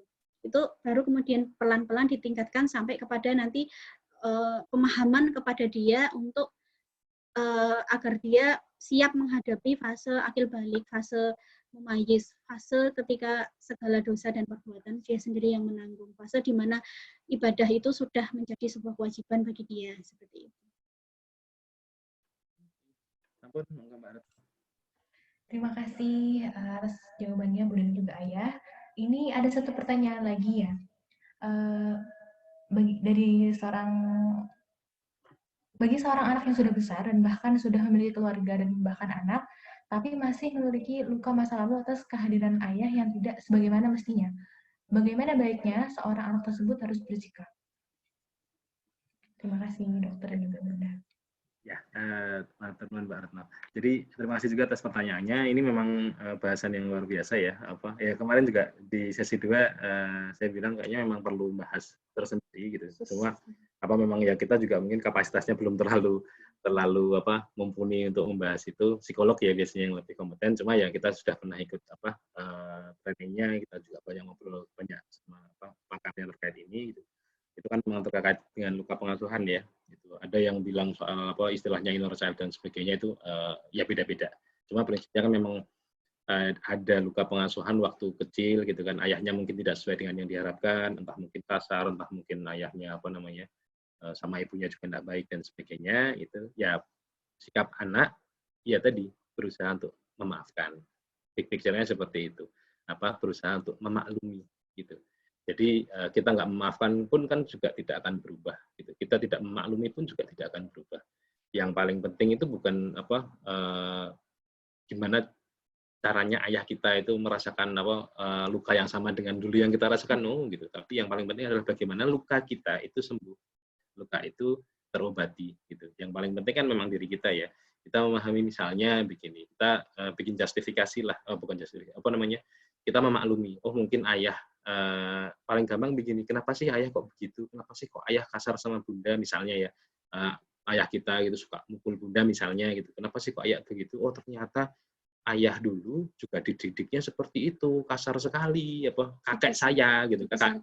Dibesarkan dengan cara yang sama. Kakek saya itu, ayahnya ayah gitu, bapaknya ayah itu juga begitu, suka mukul, suka kasar, omongannya menyakitkan dan sebagainya. Jadi wajar kalau ayah saya begitu juga sama saya dan sama bunda gitu kan.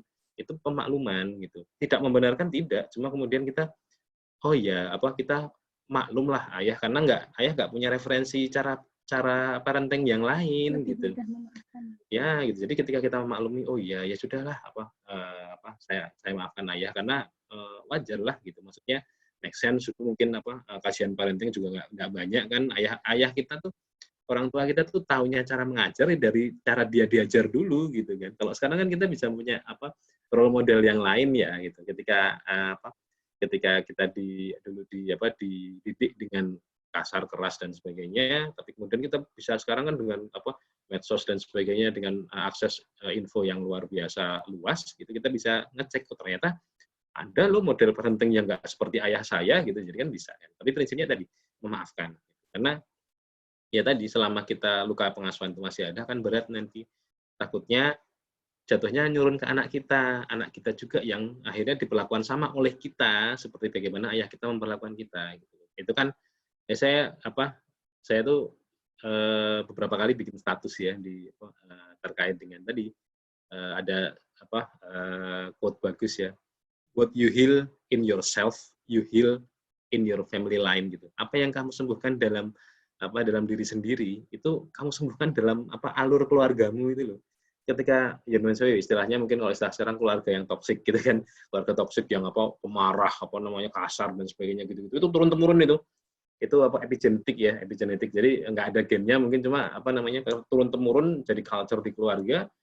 Kalau kita nggak cut, ya susah. Kalau kita nggak menyembuhkan diri kita sendiri, ya akan terus seperti itu. Anak kita juga akan terus, kasihan anak kita kan kalau kita juga jadi orang yang kasar gitu. Kita kan nggak mau anak kita merasakan apa yang dulu kita rasakan gitu. Bagaimana kita sedihnya gitu kan diperlakukan oleh ayah kita seperti itu. Makanya kita harus sembuhkan diri kita sendiri.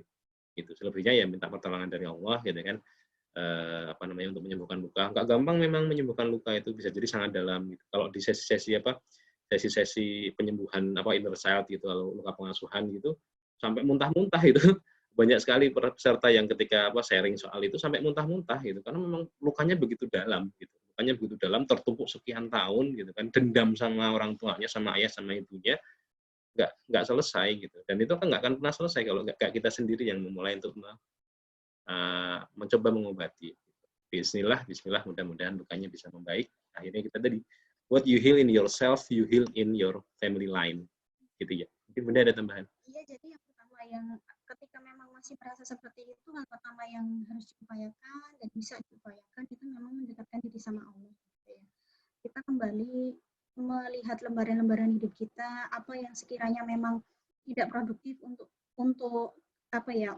kita dan untuk keluarga ke depan, maka ya sebagaimana mestinya kita bisa menghindari itu gitu ya. Maksudnya ya sudah diikhlaskan gitu ya. Memang tidak mudah ya. Memang kita meminta mohon keikhlasan, memohon untuk dikuatkan keikhlasan sama Allah gitu ya. Tapi ketika memang terasa begitu sulit gitu ya, maka sharinglah ke tempat yang tepat begitu ya.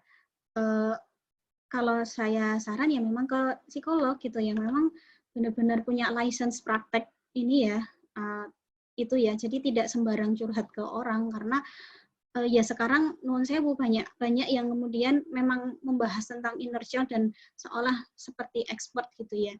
Kami sendiri juga sedikit agak menghindari bahasan-bahasan memang lebih expert yang layak untuk menyampaikan gitu ya, karena kami juga tidak mau terlalu over ya terlalu menyampaikan sesuatu yang kita tidak ada ilmu ya, bukan kapasitas kita menyampaikan gitu ya. Jadi ketika memang sudah sangat dalam lukanya dan memang terasa sulit untuk sembuh begitu ya, itu ya datang ke psikolog gitu ya, dan untuk untuk mendapatkan penanganan lebih lanjut begitu. Tapi yang paling utama itu sih mohon sama Allah dan terus mendekatkan diri sama Allah gitu.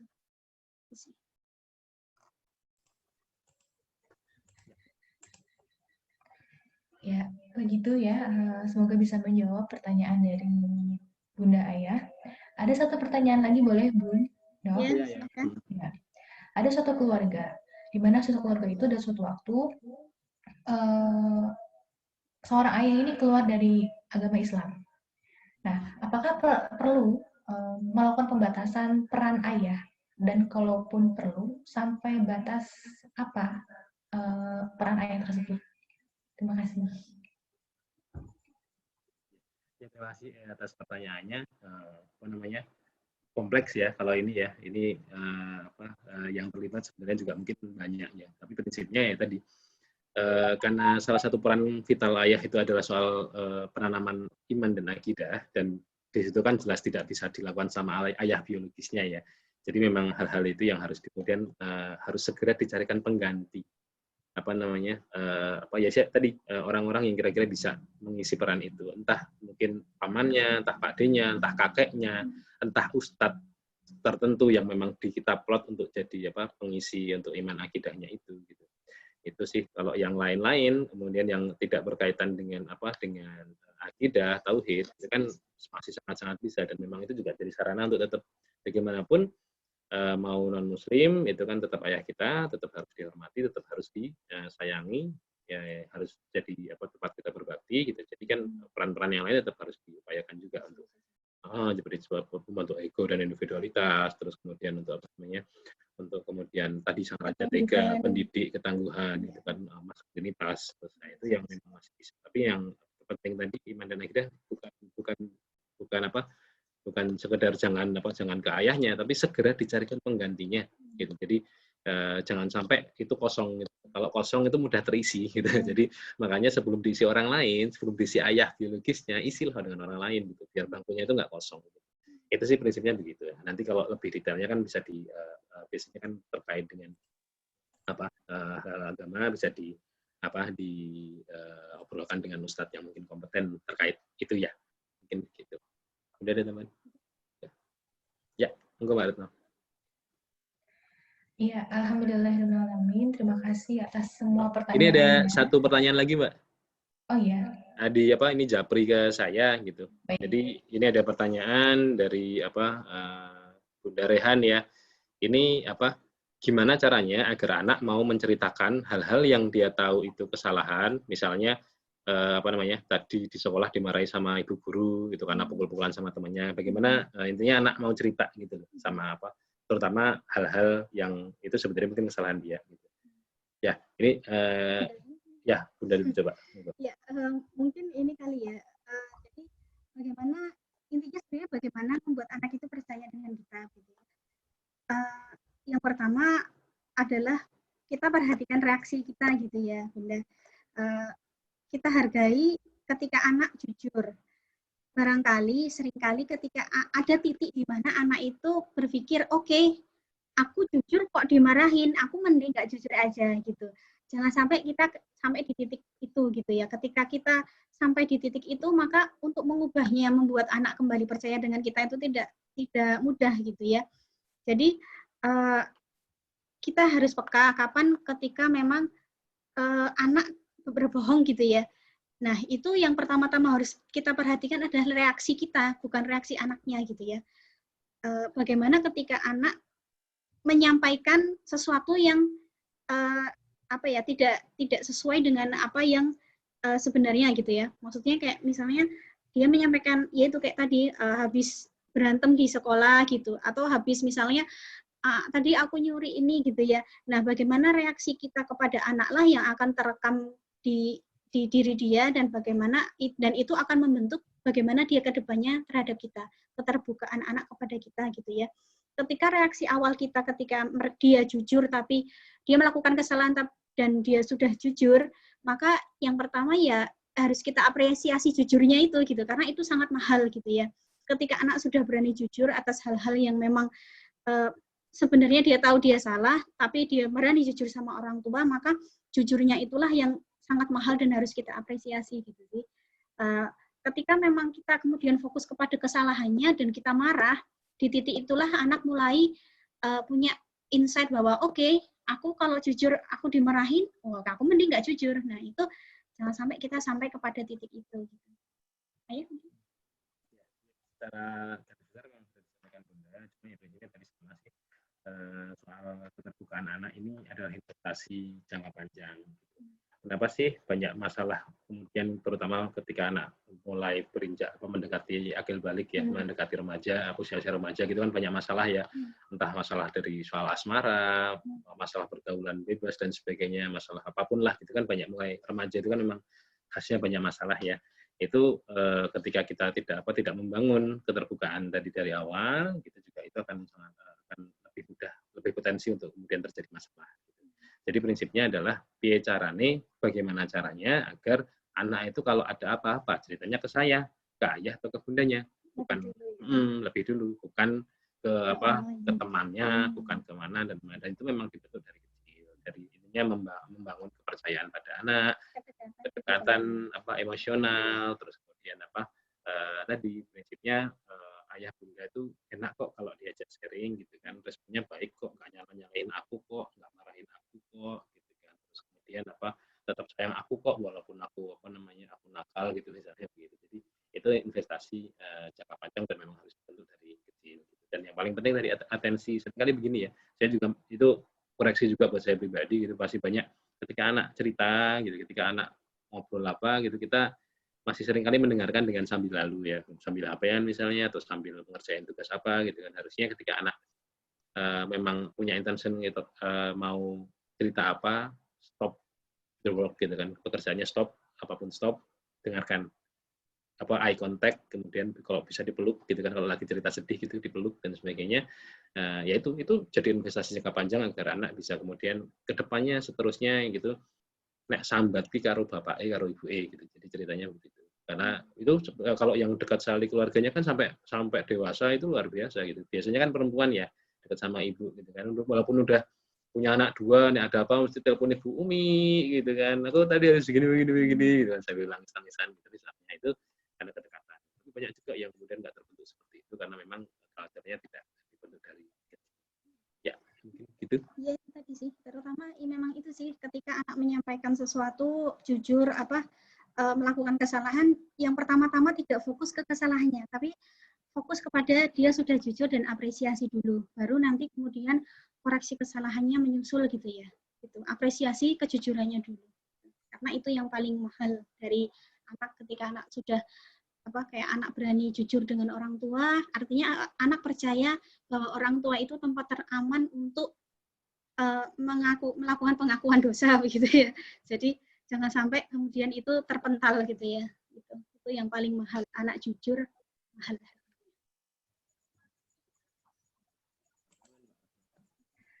Baik, terima kasih atas jawabannya Dr. Adit. Jadi begitu ya, Bunda, Ayah, dan juga teman-teman semua. Berhubung jam sudah menunjukkan pukul 21:07 dengan penuh sedih ya, tapi nggak boleh sedih. Insya Allah kita akan bertemu lagi di pertemuan mendatang insya Allah dalam Gazia Parenting 4 ya. Jadi teman-teman dan juga ayah bunda semua, terima kasih atas partisipasinya yang telah membersamai kita dalam agenda parenting ini, yang telah mau belajar bersama.